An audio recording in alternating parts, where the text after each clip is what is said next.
Assalamualaikum warahmatullahi wabarakatuh. Apa kabar semuanya? Kita masih membahas tentang pemrograman fundamental menggunakan bahasa Java. Masih bersama saya Muhammad Afandes. Pada video kali ini kita akan membahas yang namanya package. Jadi kalau kita membuat sebuah program atau membuat sebuah project, biasanya source code yang ada di dalam program kita itu banyak, bukan hanya satu file saja atau satu kelas saja. Nah, saking banyaknya itu, biasanya source code itu akan kita organisasi menjadi mudah untuk diletakkan dan disusun kayak gitu ya. Di dalam file system, biasanya ketika kita menyusun source code, itu kita susun ke dalam folder-folder tertentu. Misalnya folder khusus untuk tampilan, folder khusus untuk database juga seperti itu. Nah, folder-folder ini di dalam pemrograman disebut package. Ya mungkin memang ada beberapa bahasa pemrograman yang tidak menggunakan package istilahnya ya, bisa jadi gitu ya. Tapi ya memang secara konsep itu sama, mengelompokkan beberapa source code itu ke dalam sebuah grup tertentu atau kategori tertentu.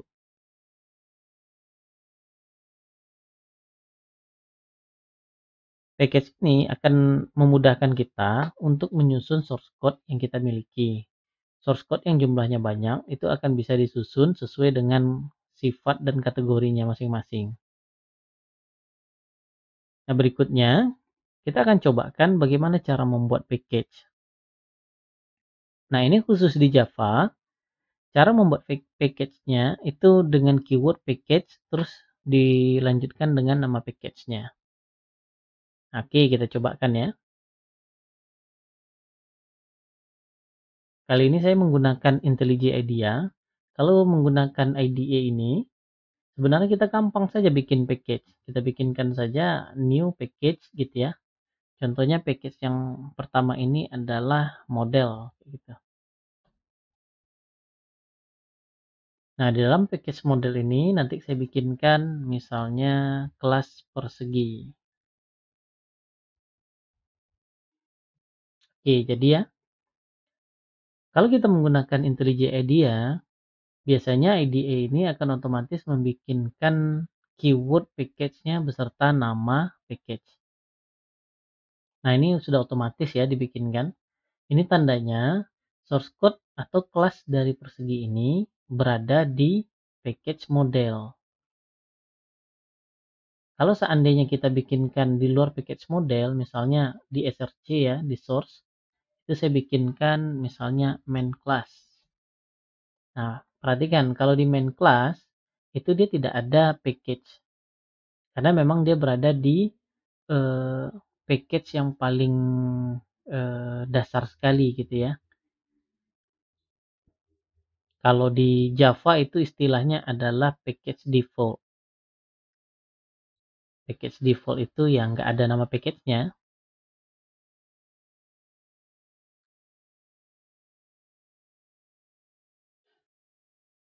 Nah, berikutnya, kalau kita membikinkan package,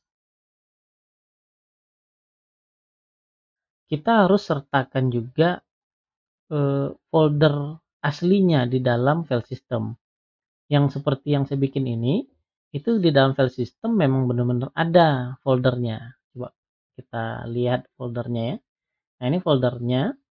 Saya nulis codingnya tadi tuh di src. Di sini ada main Java, kelihatan ya. Nah, di atasnya itu ada folder model. Jadi memang benar-benar ada di dalam folder model itu memang benar ada foldernya dan ada kelasnya di dalam situ. Jadi bukan hanya sekedar kita memberikan keyword package saja seperti itu ya. Nah, ini sebenarnya adalah best practice ketika kita membikinkan package di bahasa pemrograman Java ataupun nanti di bahasa pemrograman lain yang mengikuti model konsep dari package ini kayak gitu ya. Terus apakah memang harus dibikinkan folder aslinya? Boleh nggak kita letakkan semua kelasnya itu di satu folder saja, tapi package-nya berbeda-beda? Sebenarnya boleh saja, hanya saja nanti kita kebingungan ya mencari file-file kita itu, apalagi mencarinya manual kayak gitu ya. Pada prinsipnya boleh saja, yang penting kalau dia itu termasuk ke package tertentu, memang harus dimasukkan package-nya dengan keyword package ini ya. Nah, contoh saja misalnya, di folder src ini harusnya kan package-nya default ya, tak ada tak ada keyword package. Saya bikinkan misalnya modelnya segitiga gitu ya, segitiga. Nah, ini ya kelihatan kan bahwa segitiga itu tidak ada package-nya. Terus saya tambahkan package misalnya model yang tadi. Berarti dia sama dengan package model. Kalau kita menggunakan IntelliJ IDEA atau IDE lainnya, itu pasti akan kedetek dia error.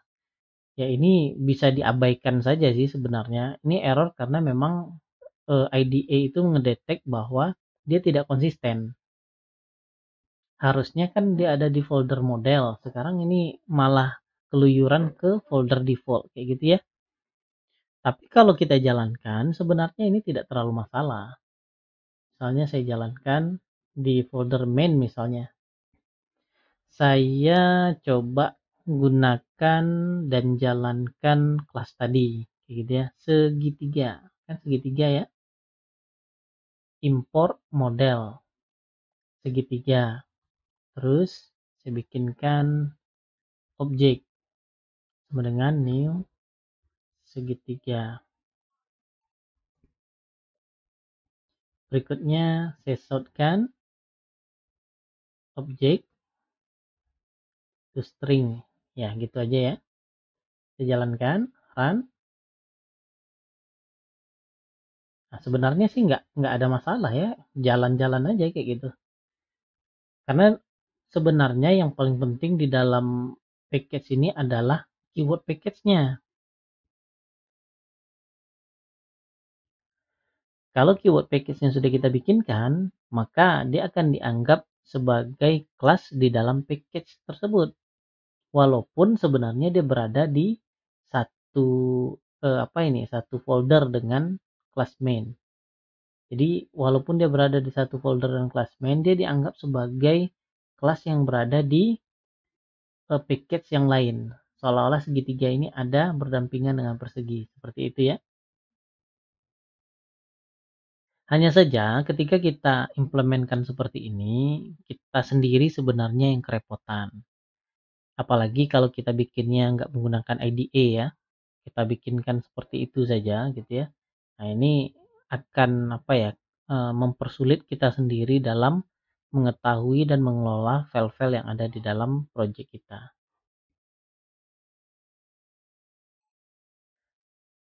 Nah, berikutnya memang ada aturan-aturan tertentu bagaimana cara menamai sebuah package. Kalau kita di file system menamai sebuah folder itu tuh ada aturan juga kayak gitu ya. Kita tidak bisa membikinkan folder yang ada tanda-tanda simbol-simbol tertentu kayak gitu. Ya sama juga dengan package ini juga seperti itu. Ada beberapa aturan penamaan. Nah, di antara aturan-aturan itu ada yang memang benar-benar mengikat, memang tidak dibolehkan dan harus mengikuti aturan yang disebutkan seperti itu. Misalnya aturan penggunaan nama kayak gitu ya. Nama itu harus diawali huruf abjad atau gimana kayak gitu ya. Nah, seperti ini. Salah satunya adalah gunakan struktur domain. Sebenarnya struktur domain ini maksudnya apa? Misalnya, saya memiliki sebuah website namanya avandes.com, misal seperti itu ya. Ya, maka nanti saya bikinkan package-nya itu, contoh saya bikinkan package-nya itu com.avandes. Nah, seperti itu. Saya bikinkan package-nya di situ. Kalau seandainya saya mau bikinkan subdomain, Jadi subdomain ini saya khususkan untuk project-project Java saya, misalnya seperti itu. Maka com.avandes.java. Nanti di dalam Java ini saya mau bikinkan sub lagi berupa project pertama, kayak gitu ya. P01 ya, dikasih titik ya, titik P01, seperti itu. Nah, ketika saya bikinkan com.avandes.java.p01, itu artinya saya sedang membuatkan sebuah folder, folder com, folder avandes, folder java, dan folder p1. Nah, keempat-empat folder ini berada di masing-masing folder satu sama lain. Nah, coba kita bikinkan ya. Nah, ini kan sudah saya bikinkan nih. Sekarang kita coba lihat di file sistemnya. File sistemnya saya punya model, saya punya folder com, gitu ya. Berarti saya punya folder com. Di dalam folder com ini ada folder Avandes. Di dalam Avandes itu ada Java, ada P1, seperti itu. Jadi kelihatan di padnya com, Avandes, Java, P1, seperti itu ya. Nah, kenapa kita harus menggunakan penamaan yang modelnya seperti domain terbalik itu? Sebenarnya simpel saja sih. Ini untuk menjamin keunikan dari nama package dan nama kelasnya. Itu saja. Kalaupun kita tidak lakuin itu, sebenarnya tidak terlalu masalah. Asal kita membikinkan coding kita itu untuk pribadi kita sendiri gitu ya. Untuk konsumsi pribadi. Nah, berikutnya adalah kita harus menghindari penggunaan angka di awal nama package. Jadi nggak boleh ya bikinkan angka misalnya 9, angka 9, terus berikutnya adalah eh, pakai teks kayak gitu ya. 9 view misalnya seperti itu. Itu nggak boleh. Setiap nama package itu harus diawali dengan huruf abjad kayak gitu. Sebaiknya didahulukan dengan tanda underscore, garis bawah seperti itu. Nah, berikutnya memang hindari penggunaan simbol selain underscore. Karena memang dalam penamaan package ini yang boleh digunakan dan lazim digunakan adalah underscore.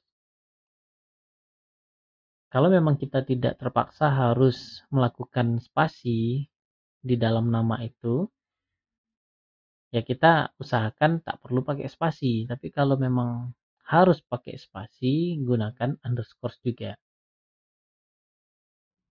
Nah, sangat disarankan ketika kita membikinkan nama di dalam package itu kita menggunakan huruf kecil. Apakah boleh nanti nama package-nya itu huruf besar? Boleh-boleh saja, sebenarnya tidak ada masalah.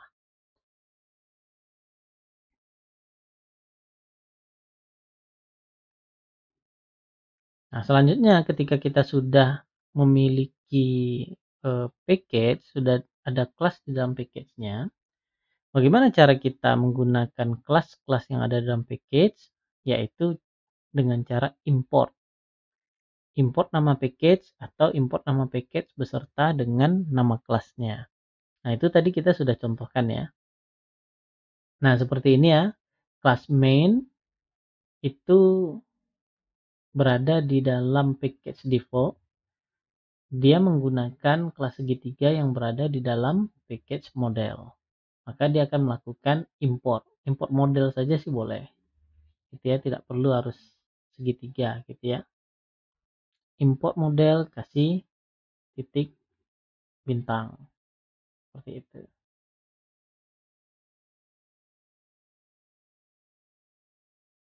Di sini cannot resolve katanya. Nah, tetap jalan ya.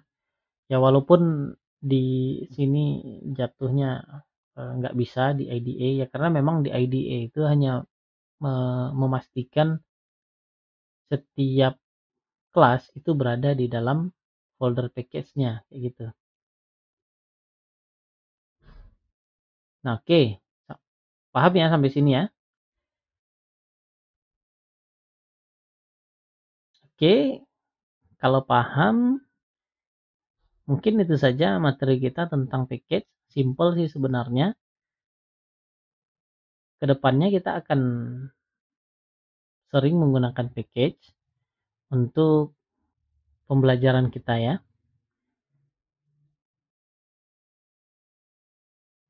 Cukup sekian dulu materi kita. Kita lanjutkan pada video berikutnya. Terima kasih.